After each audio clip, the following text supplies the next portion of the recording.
प्रभो नाहं जानामि केयूरे नाहं जानामि कुंडले नो पुरे त्वभिजानामि नित्यं पादाभिवंदनात्। कंठहार किसका है मुझे पता नहीं प्रभु,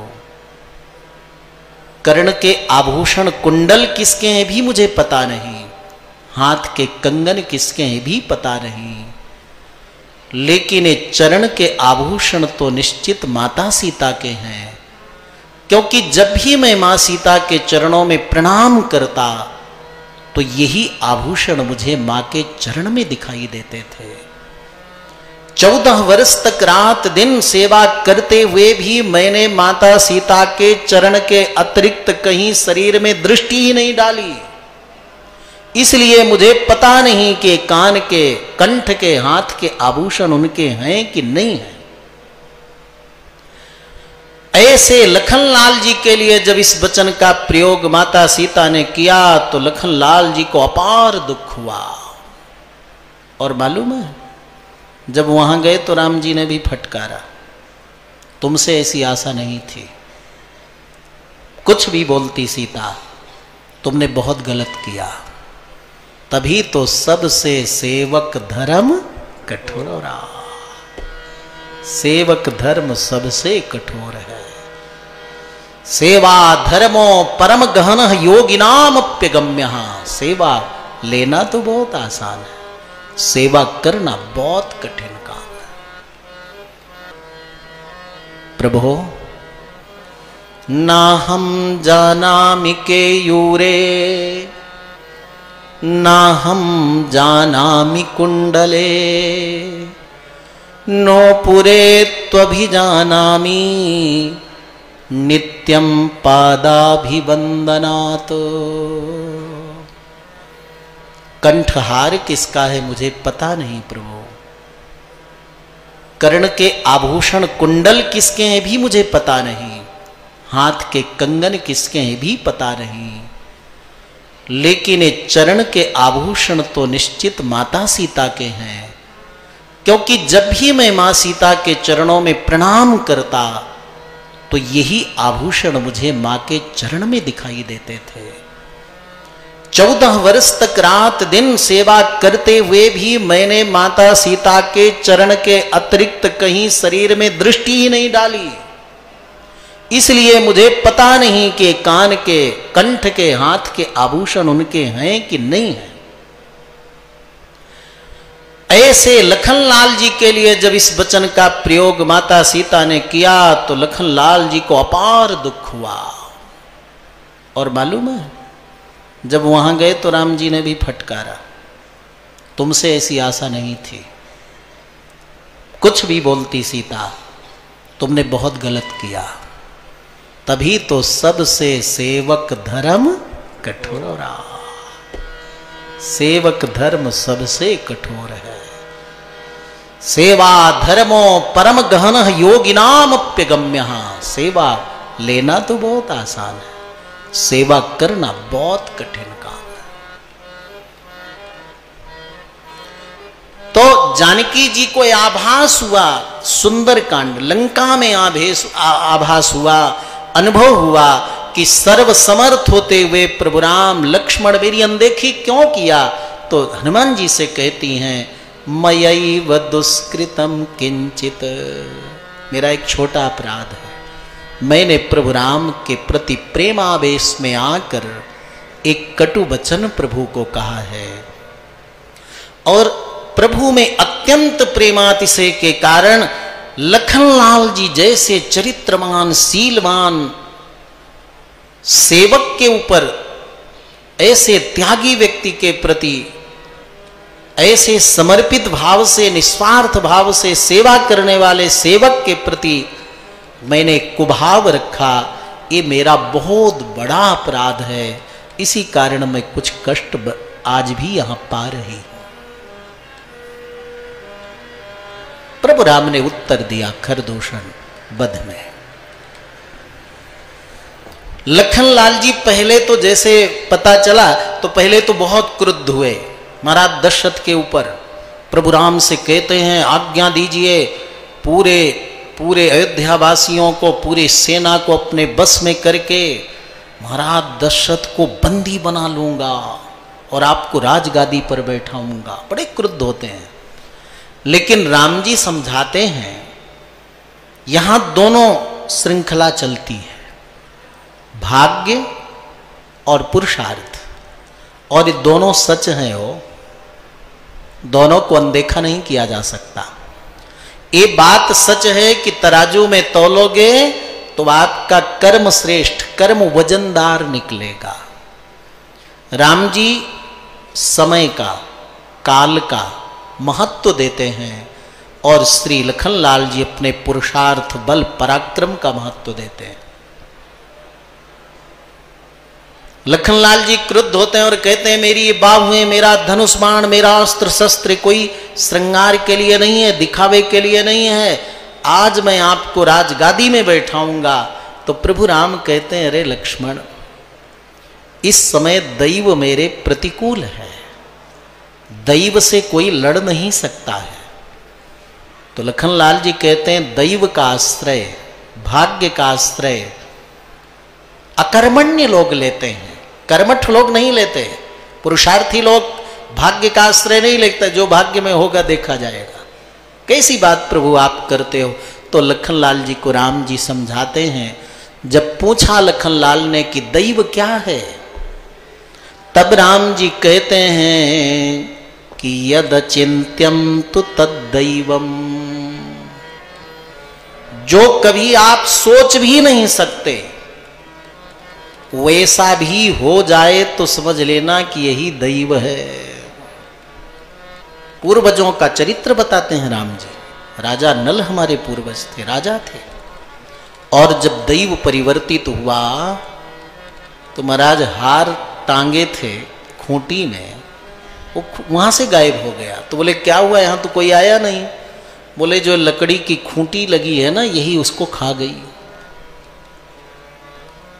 कई दिन तक भूखे प्यासे जा रहे थे, कपड़ा था, पक्षियों के ऊपर डाला कि इनको कुछ प्राण बचाएं अपने, तो पक्षी कपड़ा लेकर ही उड़ गए आकाश में।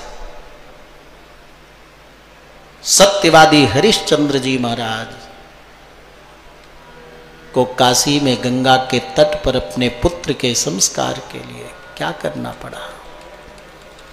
इसलिए यद चिंतम तो तद्दैवम, जो कभी सोच भी नहीं सकते वही दैव है और वही हमारे सामने उपस्थित है। दैव से कभी कोई लड़ नहीं सकता लक्ष्मण। इसलिए तुम पिताजी के लिए कटु शब्द मत बोलो, प्रजा के लिए मत बोलो, भरत के लिए मत बोलो, कैकेयी माँ के लिए मत बोलो। जो आया है उसको स्वीकार करो। तो कहने का मतलब लखनलाल जी पुरुषार्थ हैं और राम जी दैव हैं। ये दोनों हमारे साथ चलते हैं। दैव यानी प्रारब्ध की भी महत्ता है और कर्म की तो महत्ता है ही। लखनलाल जी अभी तक मौन थे।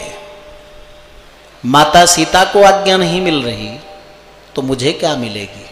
करुणामयी दयामयी माता सीता मेरा समर्थन करेंगी, मेरी ओर से प्रार्थना करेंगी, सिफारिश करेंगी, पुरस्कार करेंगी, तो जरूर प्रभु मुझे अपनी सेवा में स्वीकार कर लेंगे। इसीलिए भक्तजन युगल उपासना करते हैं।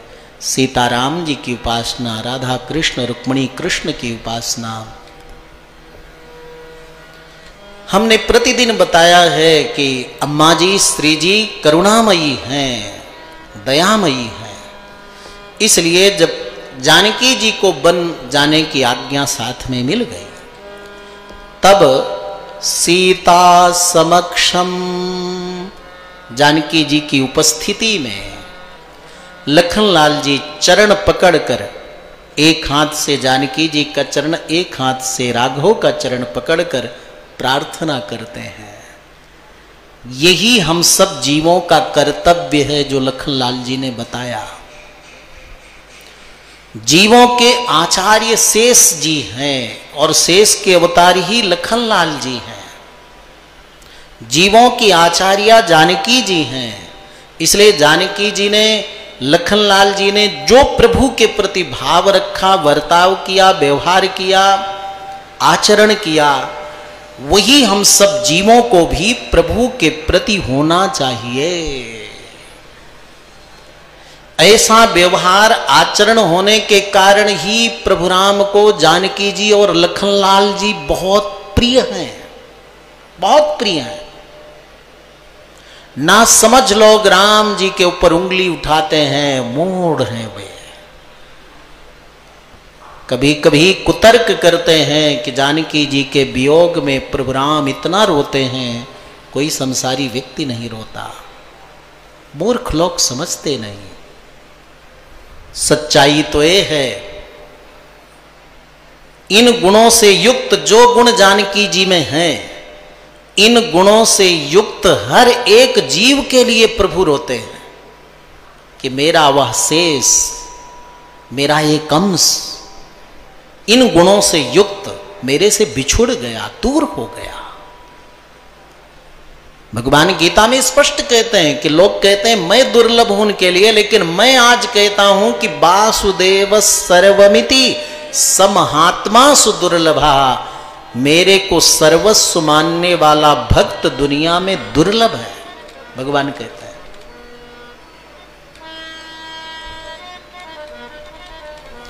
इतना समर्पण श्रद्धा भाव से युक्त जितना जानकी जी हैं, कोई भी भक्त हो तो उसके लिए प्रभु ऐसे ही रोते हैं जैसे जानकी जी के लिए रोते हैं।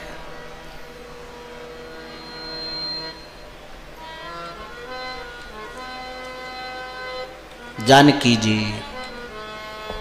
के समक्ष लखनलाल जी ने प्रार्थना की, कितना सुंदर भाव है। कुरुस्व मामनुचरम वैधर्म्यम नेह विद्यते, कृतार्थोऽहं भविष्यामि तव चार्थः प्रकल्प्यते।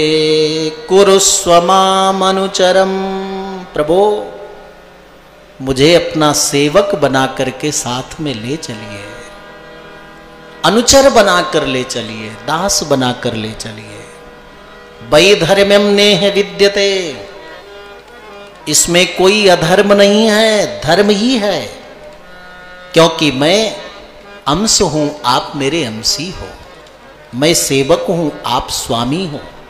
ध्यान दीजिए, यहां बड़े हैं राम जी, छोटे हैं लखनलाल जी, ठीक है, चारों राजकुमार बराबर हैं, समान अधिकार है।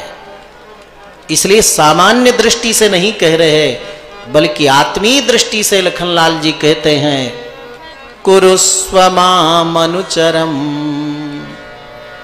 वैधर्म्यम नेह विद्यते। मुझे अपना अनुचर सेवक दास बनाकर ले चलिए, इसमें कोई अधर्म नहीं है, धर्म है। क्योंकि सेवक का धर्म है सेवा करना, और स्वामी का अर्थ है सेवक की सेवा को प्राप्त करना। क्या होगा मुझे सेवक बनाकर ले चलेंगे? कृतार्थोऽहं भविष्यामि, मैं कृतार्थ हो जाऊंगा। कृतकृत्य और कृतार्थ ये दोनों शब्द एक ही अर्थ को व्यक्त करते हैं। जब व्यक्ति कृतकृत्य हो जाता है तभी मृत्यु से निर्भय होता है। कृतकृत्याः प्रतीक्षन्ते मृत्युम प्रियमिवातिथिम। और हनुमान जी लंका में क्या कहते हैं? अब कृतकृत्य भयों मैं माता। मानव जीवन का उद्देश्य क्या है? अगर मानव जीवन के उद्देश्य को हमने पूर्ण कर लिया तो हम कृतकृत्य हो जाएंगे। मुख्य उद्देश्य क्या है हम सबका? विचित्रा देह संपत्ति ही ईश्वराय निवेदितुम। भगवत सेवा कैंकर के लिए ही मानव शरीर हमें प्राप्त हुआ है, और अगर भगवत सेवा हम कर लिए तो हमारा जीवन कृतकृत्य हो जाता है, कृतार्थ हो जाता है। तो आज लखनलाल जी कहते हैं आप मुझे सेवा में वन में ले चलोगे, मैं आपकी सेवा करूंगा तो कृतार्थोऽहं भविष्यामि, मैं कृतार्थ हो जाऊंगा, कृतकृत्य हो जाऊंगा। तव चार्थः प्रकल्प्यते, और आपका सब काम भी हो जाएगा। वन में ले चलोगे ना प्रभु मुझे, तो मैं आपकी हर प्रकार की सेवा करूंगा। भमांस्तु सह वैदेह्या गिरिशानुसुरंस्यते, अहम सर्वं करिष्यामि जाग्रतः स्वपतश्चते। आप तो माता सीता के साथ पर्णकुटीर के अंदर कंदरा गुफा के अंदर विराजिएगा। रात दिन जग करके हर प्रकार की सेवा मैं करूंगा। सुंदर आपके लिए पर्णकुटीर का निर्माण कर दूंगा, आपके लिए कंदमूल फल ले आऊंगा, आपके यज्ञ के लिए समिधा सामग्री ले आऊंगा, आपके लिए सुंदर संध्योपासन के लिए जल उपस्थित कर दूंगा, आपके लिए सुंदर आसन लगाऊंगा, आपके लिए सुंदर स्वच्छता पर्णकुटीर के सामने करूंगा। इसलिए रात दिन मैं आपकी सेवा करके कृतार्थ हो जाऊंगा। यही जीव का कर्तव्य है। और इसीलिए इस बात को सुनकर के प्रभु राम बड़े प्रसन्न हुए हो, बहुत प्रसन्न हुए।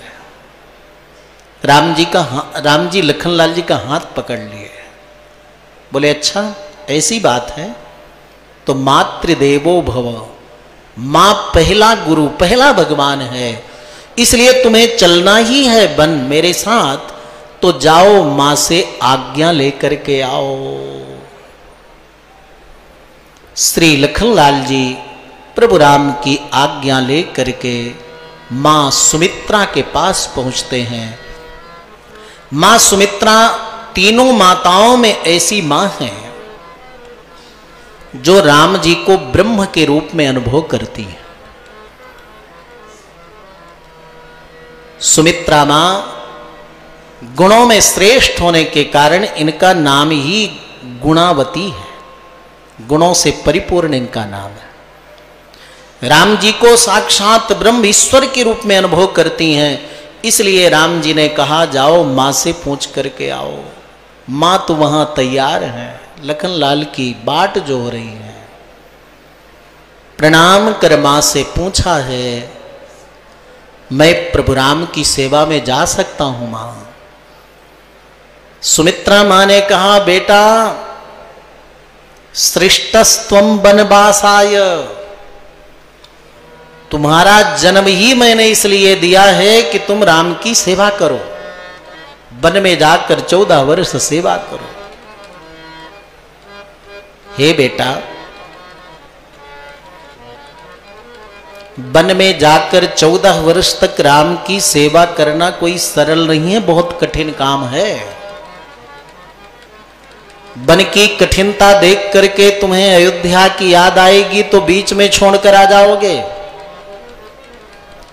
सेवा धर्म कठिन है, राम की सेवा करते करते तुम्हें श्रम महसूस होगा तो तुम अयोध्या लौट सकते हो। माम विद्धि जनका आत्मजाम अयोध्यामटवीं विद्धि गच्छतात यथा सुखम।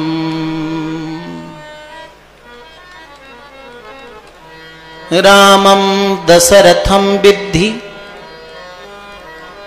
वन में अगर पिताजी का स्मरण आवे, वात्सल्य का, स्नेह का, पिताजी के सानिध्य का स्मरण आवे तो तुम ये समझना कि इस जन्म के तुम्हारे पिता दशरथ जी हैं।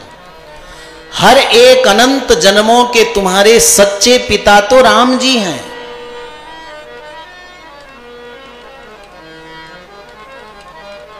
मालूम है जीवन के हर एक रिश्ते बदलते हैं, केवल जीव और ईश्वर का एक ऐसा संबंध है जो कभी नहीं बदलता है। इसलिए सब संबंध अनित्य हैं, लेकिन जीव का प्रभु के साथ जो संबंध है वही नित्य है। इस बात को गोपियों ने भी स्मरण किया है और आज वही बात मां सुमित्रा कह रही है। जैसे इस जन्म का जो पिता है ना, अगले जन्म में पुत्र हो सकता है, और इस जन्म का पुत्र अगले जन्म में पिता हो सकता है।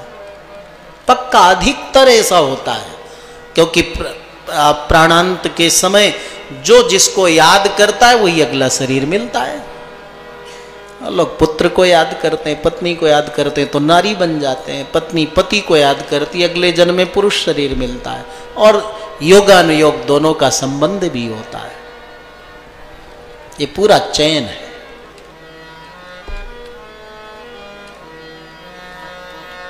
इसलिए इस जन्म के पिता तुम्हारे दशरथ हैं, वास्तविक हर एक जन्म के सच्चे पिता तुम्हारे राम ही हैं। वो पिता तुम्हारे साथ वन में रहेंगे।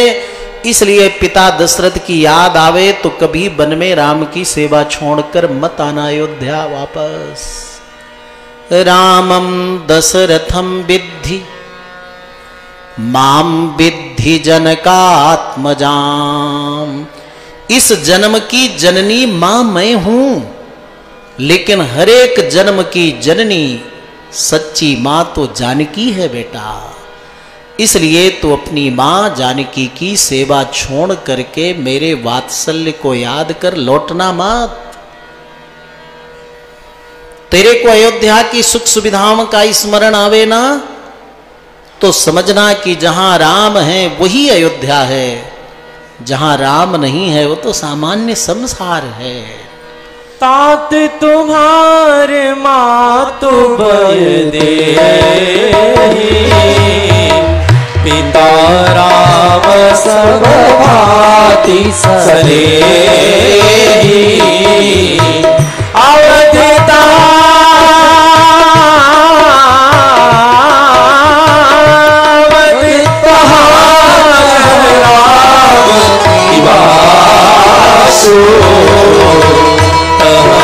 दिवस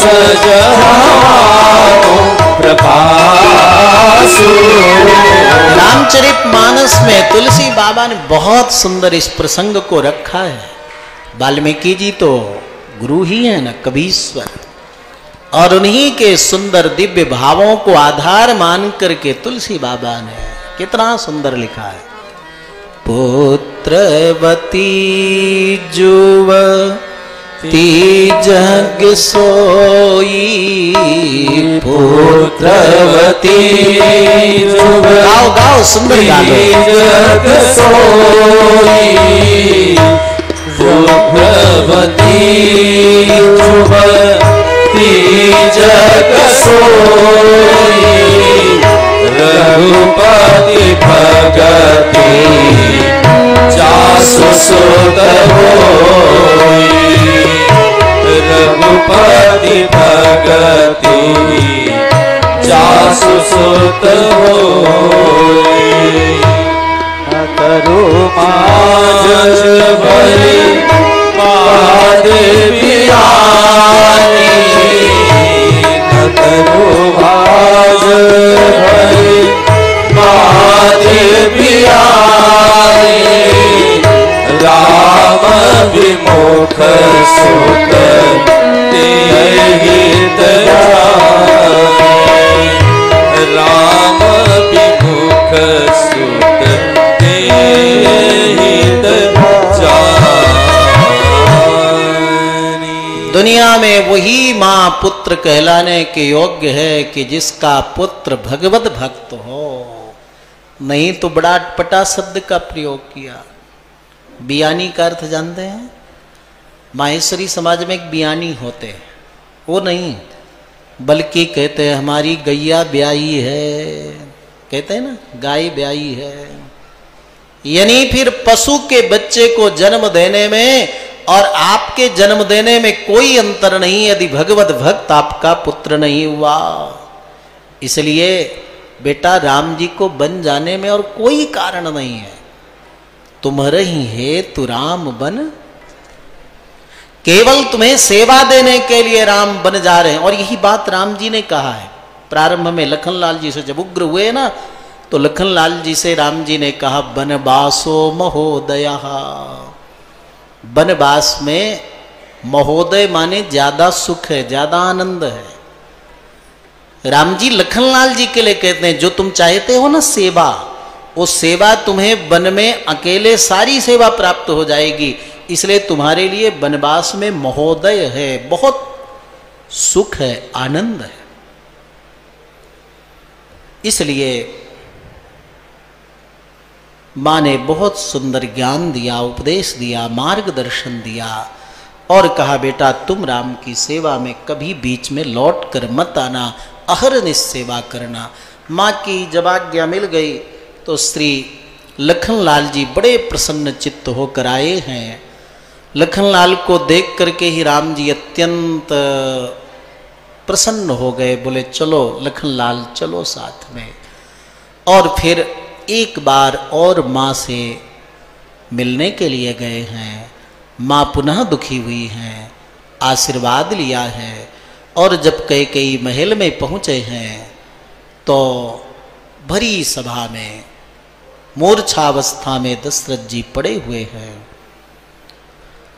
कैकेयी स्वयं चीर वलकल लेकर के राम जी को देती है कि इस वेशभूषा में नहीं बल्कि चीर वलकल पहन करके ही तुम बन जाओ।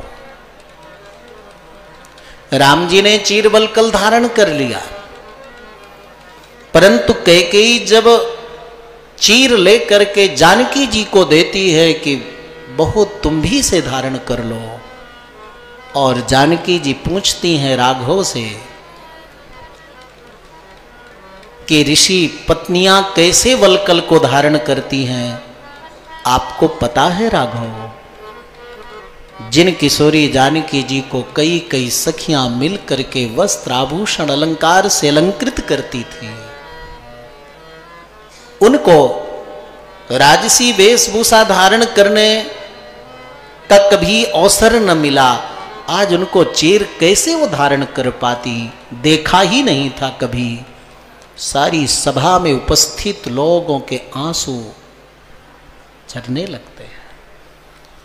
तब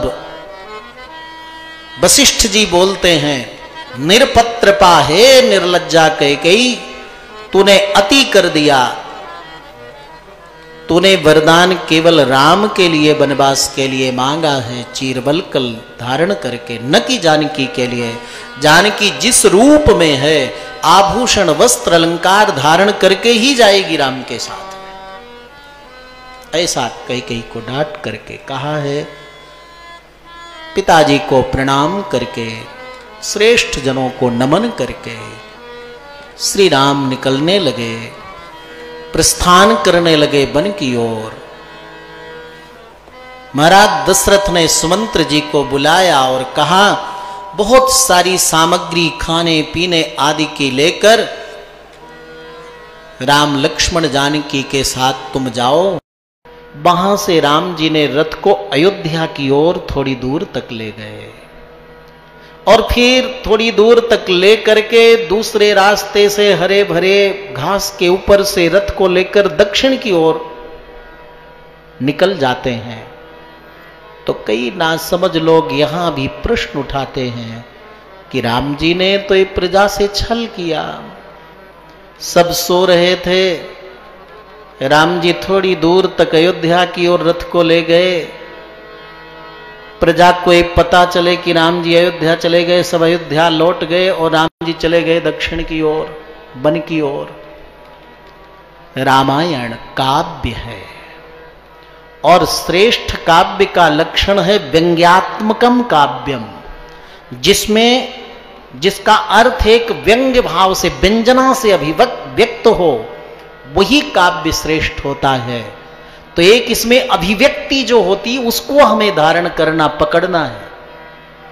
अभिव्यक्ति क्या निकलती है कि राम जी को भरत के प्रति इतना गाढ़ प्रेम है, इतना गाढ़ प्रेम है कि प्रजा को समझाने पर भी जब प्रजा नहीं मानती तो राम जी कहते हैं ऐसा काम नहीं चलेगा भाई, भरत बहुत दुखी हो जाएगा, अयोध्या में सिंहासन में न बैठेगा, राज्य न स्वीकार करेगा, किसके ऊपर प्रशासन करेगा, और इन प्रजाजनों को भी मेरे साथ बन जाने में बड़ा कष्ट होगा। इसलिए प्रजा को भी कष्ट ना हो, भाई भरत को भी कष्ट ना हो, इसलिए राम जी ने युक्ति निकाली और वही हुआ। राम जी तो आगे बढ़ गए वन की ओर। सुबह उठते ही सब लोग जगे, देखा अरे रथ का पहिया तो अयोध्या की ओर दिख रहा है। लगता है प्रभु राम को माता पिताजी की याद आ गई होगी, इसलिए अयोध्या वापस लौट गए। चलो सब हम अयोध्या चलें। सब दौड़ते दौड़ते अयोध्या आए हैं। अयोध्या में प्रभु राम न मिले हैं तो सभी की बहुत दीन अवस्था हुई है, करुणावस्था हुई है। सभी बिलख पड़े हैं, रो पड़े हैं, अन्न जल का त्याग कर दिया है। अनाथ जैसी अयोध्या दिखी है। ऐसा लगता है कि न कोई पिता पुत्र को पहचानता, न पुत्र पिता को, न पति पत्नी को, न पत्नी पति को, न मित्र मित्र को। एक दूसरे से अनजाने के जैसा सब एक दूसरे के प्रति व्यवहार करते हैं। इतना अगाध प्रेम प्रभु राम के प्रति अयोध्या वासियों का है। सुमंत्र जी लेकर आगे बढ़े और सारी बात बताई। वन में बड़ा कष्ट आदि है, जैसे महाराज दशरथ ने बताया था। खिलाने पिलाने का प्रयास किया, मना कर दिया। चलते चलते जब निषाद राज गुह के समीप पहुंचे, वाल्मीकि रामायण में निषाद राज गुह बचपन के सखा हैं प्रभु राम के, और वन के एक छोटे प्रांत के राजा भी हैं। बचपन में ही आयुध आदि सिखाने के लिए चारों कुमारों के लिए निषाद राज गुह आए थे। इसलिए आत्म सखा कह करके पुकारा है, स्मरण किया है। बचपन के ही सखा निषाद राज गुह को पता चला, दौड़ते आए, अपना राजपाठ सब कुछ राम जी के चरणों में समर्पित किया। आपके अयोध्या जैसा हमारा राज्य नहीं, जो है वो आपके चरणों में समर्पित है। राम जी ने कहा ना, मां कैकेयी ने कहा है कि 14 वर्ष तक तुम्हें किसी नगर गांव में प्रवेश नहीं करना। बड़े सुंदर सुंदर पदार्थ खाने के लाए। राम जी ने कहा ना, मां कैकेयी ने कहा है पिताजी से 14 वर्ष तक राम अन्न ग्रहण नहीं करेगा। ये सब मुझे स्वीकार है, हाथ जोड़ लिया, बस आप ले जाओ। निषाद राजगुह ने एक सुंदर पर्ण कुटीर बनाई है, कुश का आसन बनाया है, और प्रभु राम ने लखनलाल जी को आज्ञा दी है, बट वृक्ष से दूध लाए हैं, जटाएं बनाए हैं। और जब पर्ण कुटीर में रात्रि में माता सीता प्रभु राम शयन करते हैं तो सोचिए कितनी पीड़ा हुई होगी। जैसे सुई चुभती है वैसे कुश सीता मां के शरीर में चुभ रहे हैं। करवट लेते रहे, नींद कहाँ आने वाली। आज उस अवस्था को देख करके जानकी जी की प्रभु राम बहुत दुखी होते हैं, भ्रसम दुखिता। जिस सीता को कभी सूर्य नहीं देख पाते थे, इतना बड़ा महल था जनकपुरी में, आज उस सीता को मेरे कारण इतना कष्ट मिल रहा है। समय का पहिया चलता है, समय का पहिया चलता है, समय का पहिया चलता है, समय का पहिया चलता है। उस पहिए के साथ किसी का, उस पहिए के साथ किसी का भाग्य बदलता है। समय का पहिया चलता है, समय का पहिया चलता है। समय हंसाता, समय रुलाता, समय की है बलिहारी। समय हंसाता, समय रुलाता, समय की है बलिहारी। धन से तिजोरी भरी, किसी की झोली खाली। धन से तिजोरी भरी, किसी की झोली खाली। लाख किरण फैलाए सूरज, लाख किरण फैलाए सूरज, शाम को ढलता है समय का पहिया चलता है, समय का पहिया चलता है।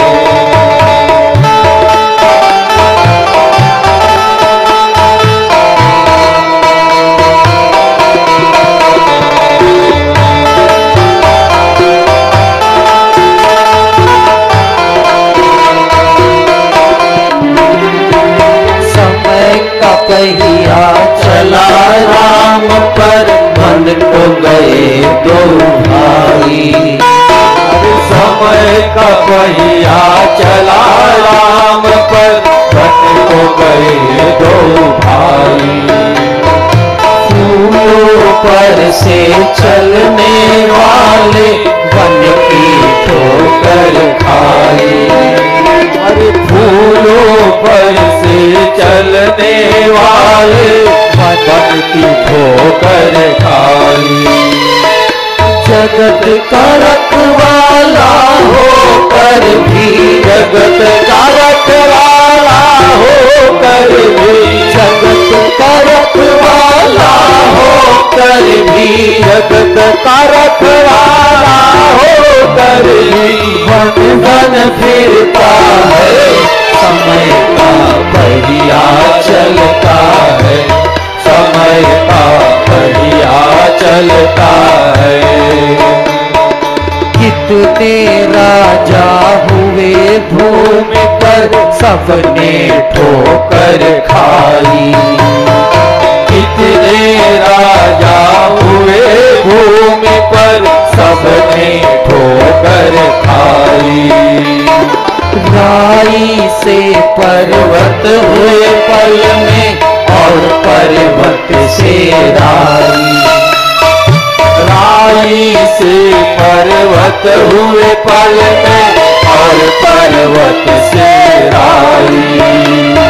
सत्यवादी का लाल बिनाई, सत्यवादी का लाल बिनाई, कफन का जलता है समय का पहिया चलता है, समय का पहिया चलता है। समय बड़ा बलवान जगत में, समय बड़ा बलवान जगत में, सब झुक जाते हैं राम लखन संग जानकी वन को जाते हैं। राम लखन संग जानकी वन को जाते हैं।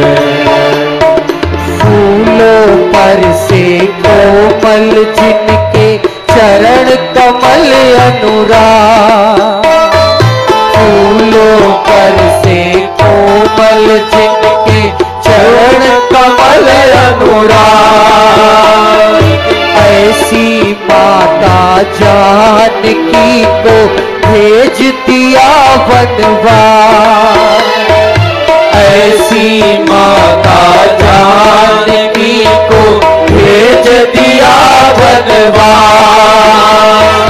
जिनके केवल नाम लेने से, जिनके केवल नाम लेने से, दुख मिट जाते हैं राम लखन संग जानकी वन को जाते हैं। राम लखन से जानकी वन को जाते हैं। समय का पहिया चलता है, समय का पहिया चलता है। हरी सभा में द्रुपद सुता को बुलवाया अभिमानी। हरी सभा में द्रुपद सुता को भुलवाया अभिमानी। भीष्म द्रोण ज्ञानी समझाए बात न उनकी मानी। भीष्म द्रोण ज्ञानी समझाए बात किसी की न मानी। पांचों पति बलवान किसी का, पांचों पति बलवान किसी का, जोर न चलता है समय का पहिया चलता है। समय का पहिया चलता है। समय का पहिया चलता है। समय का पहिया चलता है। समय बड़ा बलवान जगत में, समय बड़ा बलवान जगत में, सब झुक जाते हैं। राम लखन संग जानकी मन को जाते हैं। राम लखन संग जानकी मन को जाते हैं।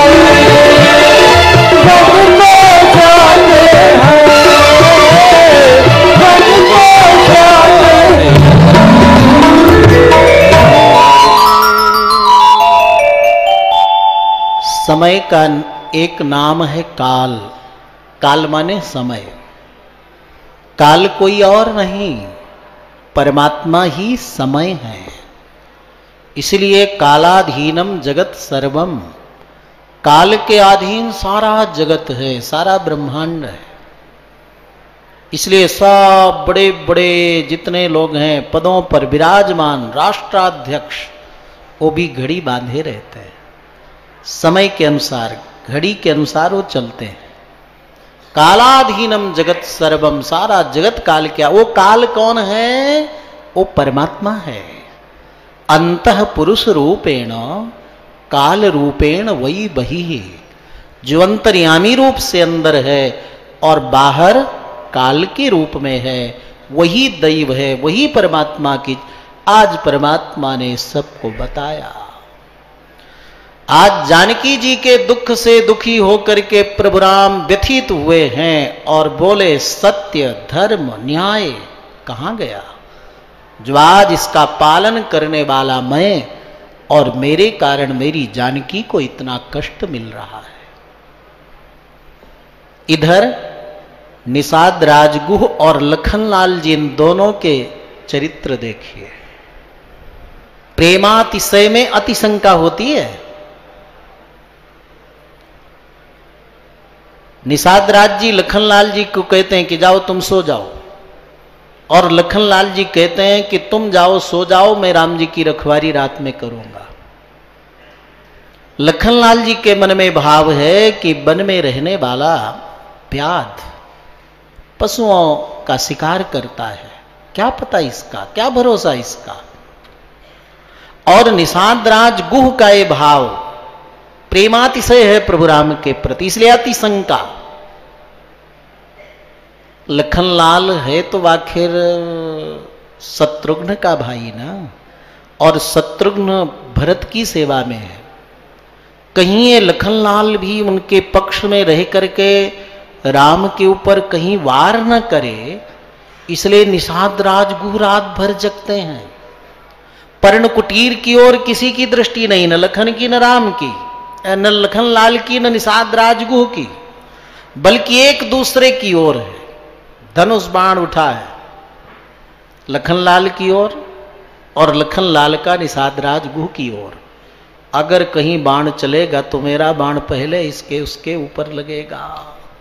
ये अतिशंका इसको कहते हैं। रात भर दोनों जगते रहे, पर्ण कुटीर में श्री सीताराम जी दुखी रहे। प्रातः काल हुआ, निषाद राज गुह पहले तो सुमंत्र जी को समझाया है प्रभु राम ने, लौटने को तैयार नहीं, बोले आपके सामने रथ घोड़े के सहित मैं जलकर मर जाऊंगा लेकिन लौटकर नहीं जाऊंगा। परंतु प्रभु राम ने कहा, मां कैकेयी को विश्वास हो कि मैं बन गया हूं, और हमारे कुछ संदेश लेकर के पिताजी को देना, समझा बुझा करके वापस किया है।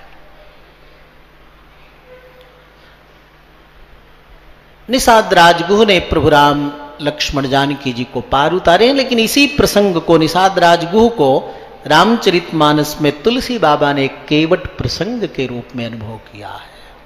सुंदर भाव है। अनपढ़ व्यक्ति के ऊपर भी प्रभु की कृपा हो जाए तो भी परमात्मा को जान लेता है, समझ लेता है, अनुग्रह पा लेता है। और बहुत पढ़ा लिखा व्यक्ति भी अगर कुतर्क में पड़ गया तो प्रभु से दूर रह जाता है। एक भगवत भक्ति करने वाला भक्त मृत्यु के माथे में अपना चरण रखकर शाश्वत पद को प्राप्त कर लेता है, और एक बहुत पढ़ा लिखा व्यक्ति खंडन मंडन में पूरा जीवन व्यतीत कर देता है। पढ़ा लिखा कुछ नहीं, केवट है, नौका से लोगों को पार उतारता है, कुछ मिलता है, अपनी जीविका चलाता है। उसने देखा, समझ गया, परमात्मा है। ये अवसर फिर न मिलेगा। प्रभु राम ने लखनलाल को आज्ञा दी, बुलाओ। मांगी नाव न केवट आना, कही तुम्हार मरम मैं जाना। आपका मर्म सब पता है, ऐसे नहीं आने वाला। किनारे से और अंदर ले लिया गंगा जी की ओर नौका को। लखनलाल जी गरम दल के हैं। अरे तुम्हारा एक काम है ना पार उतर, ले आओ नौका ले आओ। नहीं नहीं ऐसे नहीं। फिर बोले इनके चरण में बड़ा जादू है, इनके चरण को स्पर्श करके जब एक पत्थर नारी बन सकता है तो पत्थर से कोमल तो लकड़ी की बनी हुई मेरी नौका है। इनके चरण अगर पड़े और मेरी ये नौका भी नारी बन गई तो एक पत्नी को संभालना, खिलाना पिलाना मेरे लिए मुश्किल है। एक देवी और हो जाएगी तो दो नुकसान होगा, एक तो खर्च बढ़ेगा और दूसरा मेरी ये जीविका का साधन नौका भी समाप्त हो जाएगी। लखनलाल जी ने कहा, ये पगला गया है क्या? अरे वो तो नारी थी, शापित होकर पत्थर बनी, फिर प्रभु चरणों की कृपा से नारी बन गई। रास्ते में इतने सारे पत्थर पड़े, कोई राम जी के चरण स्पर्श करके नारी बने क्या? केवट ने कहा बस यही तो है, कोई जरूरी थोड़ी कि सब बन जाए। एक बना ना, एक पत्थर जब नारी बना तो हो सकता है मेरी नौका भी नारी बन जाए। लखनलाल जी ने कहा, अरे भैया तुम्हें अगर विश्वास नहीं है ना तो एक पत्थर रख लो, एक लकड़ी का खंड रख लो, राम जी के चरण रखवा देता हूं।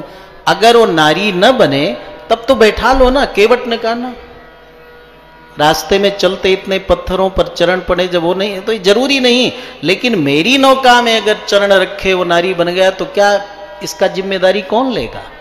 लखनलाल जी ने कहा मैं लेता हूं। आप क्या लोगे? आप कुछ न कर पाओगे।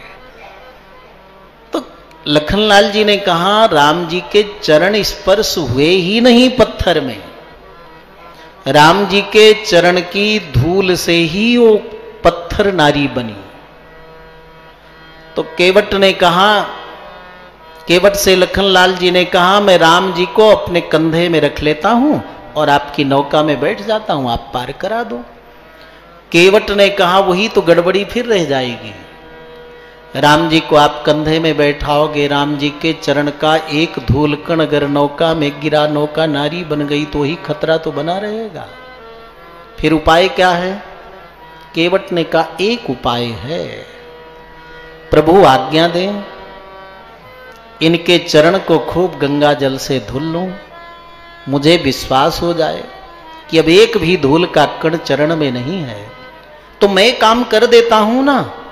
केवट ने कहा आपको तो कोई डर भय है नहीं, आपका नुकसान है नहीं, आप श्री चरणों को धोओगे, कहीं एक आध कण रह गया चरण में तो भी वही डर बना रहेगा, और मैं बड़े विधिवत चरण धुलूंगा, एक भी धूल कण नहीं रहेगा, कोई खतरा मेरी नौका को नहीं रहेगा, फिर मैं आसानी से पार उतार दूंगा।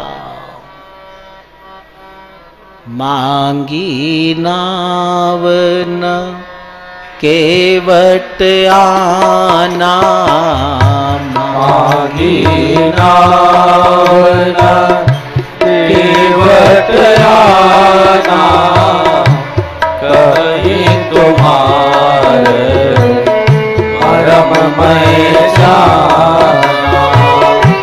चरण कमल रचे कहु सब कहाई, मानुष करनी मोहि कछु हरि। सुवत सिरा भई नारी सुहाई, पावन तेन पाठ कठिनाई। तरनी मुनि धरती हुई जाई, पाठ पाई मोहि नाव उड़ाई।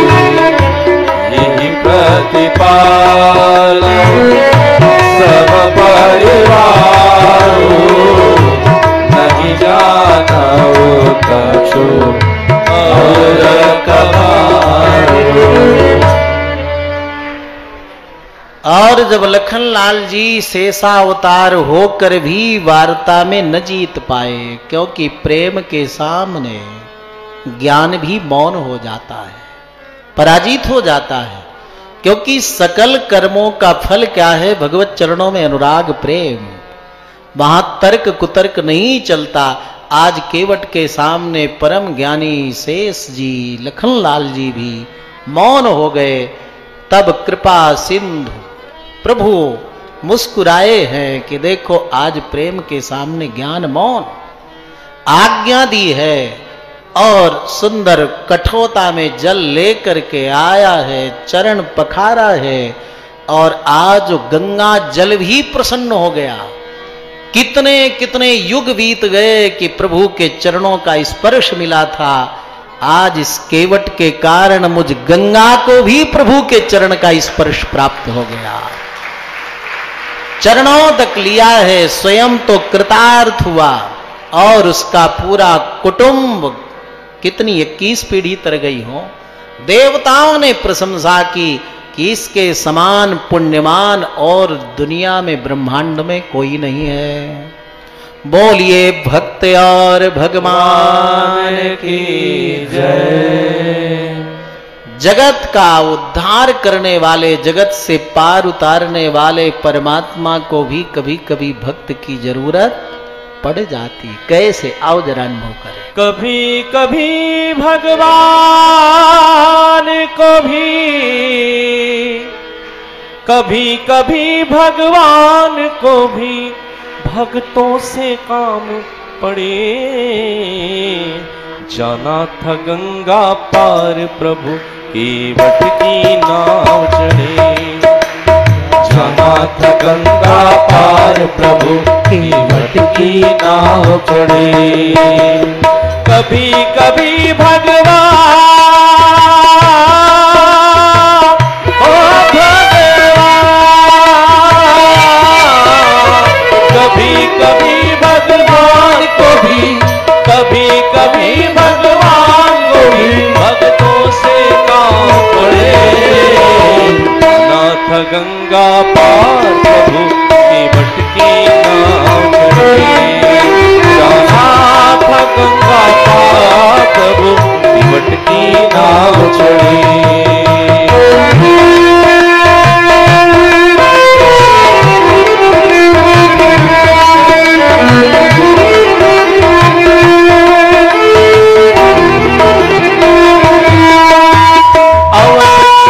प्रभु बन को धाये,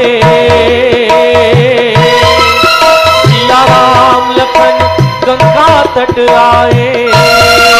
सिया राम लखन गंगा तट आए। राम लखन गंगा जल राए। केवट मन ही मन हर्षाए, घर बैठे प्रभु दर्शन पाए। घर बैठे प्रभु दर्शन पाए। घर बैठे प्रभु दर्शन पाए।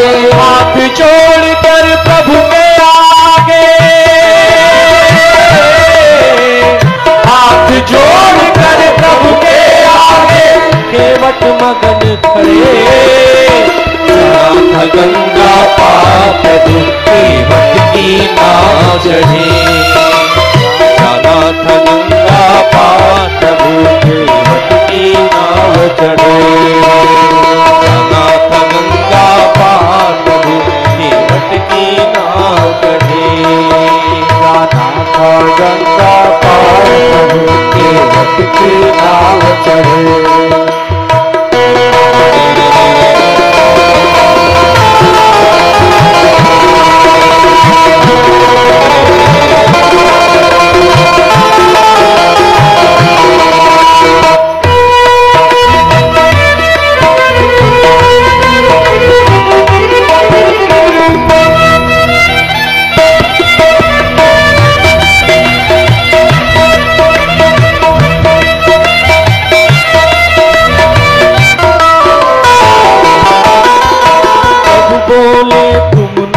चलाओ केवट पार हमें पहुंचाओ, केवट कहता सुनो हमारी, चरण धूल की महिमा भारी,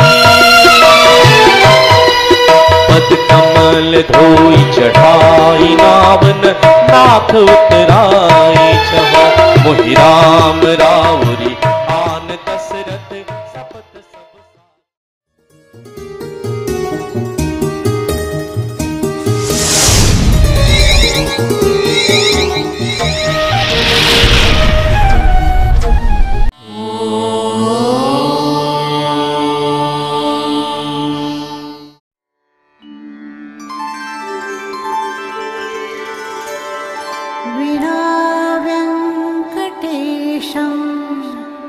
ननाथो ननाथः सदा वेङ्कटेशं स्मरामि स्मरामि, हरे वेङ्कटेश प्रसीद प्रसीद,